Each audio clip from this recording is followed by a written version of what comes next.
I'm always going to need some of the same things. And if you have a portfolio that's specific to you, you can then, you'll know that, okay, cardiology submits to these 4 sponsors and the NIH is like this and American Heart is like this and so on. So you can have your various templates. If you don't have checklists, I always love making a good checklist. You can message me. You can also Google it online to see what you can find and repurpose what somebody else has used. Again, so I cannot stress enough leveraging project management tools like Asana, Trello, Monday.com to track grant submissions for yourself.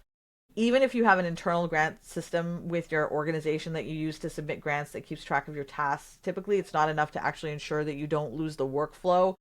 Not just the workflow like for the grant, but the workflow of the grant within your larger workflow, right? This is true for PIs, their staff, RAs, you name it. Using a project management tool, even if you're using the most basic of functions, which I do, I literally use the most basic of Asana functions, it is a critical element to creating freedom from that chaos. If you do use a project manager, then you can create what I call a submissions master task for each cycle and then link in each individual grant task to this master list for easy tracking. The benefits of these systems is that they automate reminder subtasks and timelines to make sure nothing is overlooked. That's how I do mine, but I'm sure that there are plenty of other effective ways of doing it. I would absolutely love for you to share what your way of managing your deadlines are, because one size does not fit all, not in the least, especially for this.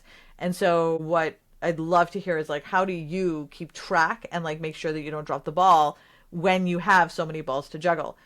But now, in addition to the things that we as RAs can do to help keep the ball rolling and like make sure the PIs are on top, the PIs also need their own training. We need to identifying someone who is an internal expert with a strong submission track record, preferably an investigator who's already done it, and using them and recorded training to PIs on managing deadlines, right? Not talking about how do you submit a grant, but someone who typically submits on time and has everything organized, having a conversation with them through your professional development office or your research administration training office, talking about what is your workflow? How do you stay on top of things? When do you start submitting? How do you look for grants? Things like that, to help other investigators get an idea of operationally, how do you do this?